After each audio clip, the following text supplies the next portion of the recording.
শোনো, একটা কথা আমি ভীষণভাবে মেনে চলি, ডায়েট করব মানে সমস্ত পছন্দের খাওয়া ছেড়ে দিয়ে ডায়েট করব, ব্যাপারটা এমন নয়। সমস্ত কিছু খাবো কিন্তু ডায়েট প্রসেসে খাবো।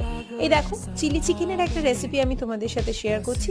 ফার্স্টে তেল গরম করে আদা কুচো, রসুন কুচো আর কাঁচা লঙ্কা কুচো একসাথে দিয়ে একটু নেড়ে চেড়ে ক্যাপসিকাম, টমেটো, পেঁয়াজ, চিলি চিকেনে যা যা ইনগ্রিডিয়েন্টস লাগে সমস্ত কিছু দিলাম। দিয়ে এর মধ্যে আমি দিলাম জিরে ধনের গুঁড়ো, লঙ্কা আর একটু হলুদ, নুন আর একটা সুগার ফ্রিও দিয়েছি। দিয়ে চিকেনটা না ভেজে আমি বয়েল করে নিয়েছিলাম। বয়েল চিকেনটাতে এইভাবে নাড়াচাড়া করে, কেউ যদি ড্রাই চিলি চিকেন প্রেফার করো সে ড্রাই খাবে। আমি একটু গ্রেভি করেছিলাম, কেননা বাড়ির সবাই রুটি দিয়ে খাবার ছিল, তো আমি চিকেনের স্টকটাকেই গ্রেভি হিসেবে দিয়ে দিয়েছিলাম।